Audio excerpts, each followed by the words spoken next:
Il est 8h sur Studio Qualité à Jérusalem, 7h sur Radio J à Paris. Voici le premier rendez-vous avec l'actualité israélienne ce matin.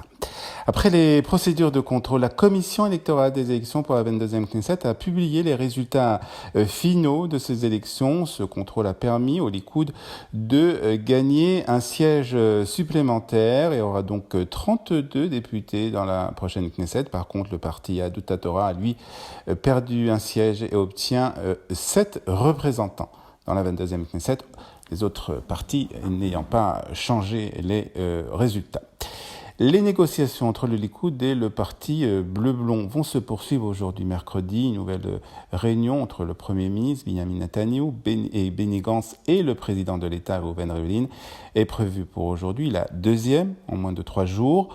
Pour le moment, les négociations sont toujours dans l'impasse et selon un des membres important de l'équipe de négociation du parti bleu-blanc, aucune avancée ne sera possible tant que le Likoud insistera pour inclure les partis de droite et les partis ultra-orthodoxes comme des équipes de négociation. Nous les disqualifions pas, mais ils ne font pas partie des négociations pour l'unité, a déclaré un responsable du parti bleu-blanc. Un autre responsable impliqué dans ces discussions entre les deux partis a affirmé que l'assistance du Likoud pour l'entrée des partis ultra-orthodoxes était grande, mais beaucoup moins dramatique en ce qui concerne l'entrée du parti Yemina, dirigé par Ayelet Shaked. Netanyahu le sait, nous ne négocierons pas avec Litzman et Smotrich, c'est ce qu'a déclaré un responsable du parti bleu-blanc. La seconde controverse, le second problème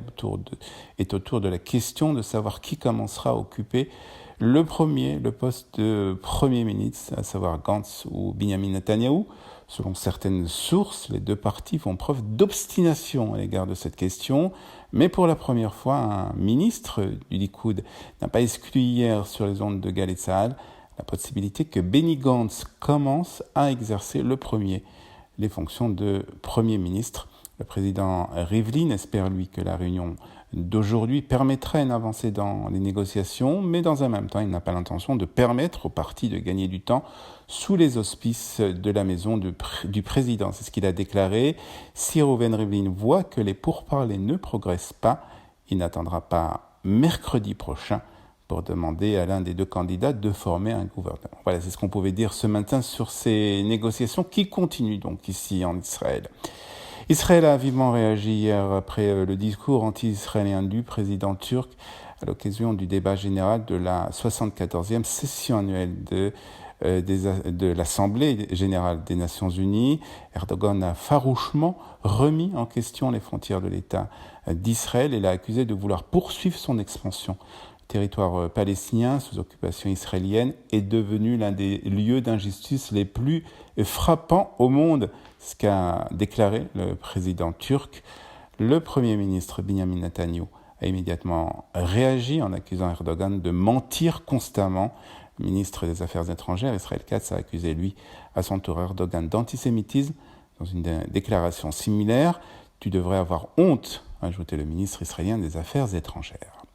Les commandants de la région centrale de Tzahal, le major général Nadav Padan, a signé hier des ordonnances de démolition des maisons dans lesquelles habitaient les terroristes responsables de l'attaque à l'arme blanche près de la colonie de Migdal Oz, où le coparol Dvir Shurek avait été assassiné. C'était en août dernier. Les ordres de démolition ont été signés après que les familles des terroristes avaient rejeté les demandes de démolition. C'est ce qu'a déclaré un porte-parole de l'armée israélienne. Le roi de Jordanie a déclaré hier qu'une éventuelle annexion par Israël de certaines parties de Judée-Samarie aurait un impact majeur sur les relations de Jérusalem avec son pays et avec l'Égypte et a averti que la solution à un État unique reviendrait à de l'apartheid. Il y a quelques semaines, le président français et le roi de Jordanie avaient partagé leur inquiétude sur l'intention du Premier ministre israélien d'annexer des villages juifs dans la vallée du Jourdain et a réaffirmé qu'il n'y avait pas d'alternative à la solution à 2 États. Emmanuel Macron Emmanuel Macron et Abdallah II de Jordanie s'étaient entretenus par téléphone pour convenir de rester en contact au cours des prochaines avenirs. Et puis enfin, le Bureau de lutte antiterroriste a publié hier la liste des avertissements de voyage avant les vacances de Tishri, avant les fêtes de Tishri. Au total, il y a actuellement 46 pays considérés comme dangereux pour les Israéliens qui ne sont pas recommandés donc de s'y rendre. La principale menace reste la péninsule du Sinaï. Le bureau recommande aux Israéliens séjournant dans le Sinaï de le quitter immédiatement et de rentrer en Israël et demande aux familles des résidents israéliens de la péninsule de les contacter et de les avertir. Il recommande aussi vivement de ne pas se rendre dans le Sinaï. La météo pour ce mercredi, il fera 20 degrés à Haïfa, 21 à Tel Aviv, 30 degrés à Jérusalem et 36 à Eilat. C'était Olivier Granilic sur Studio Kalita.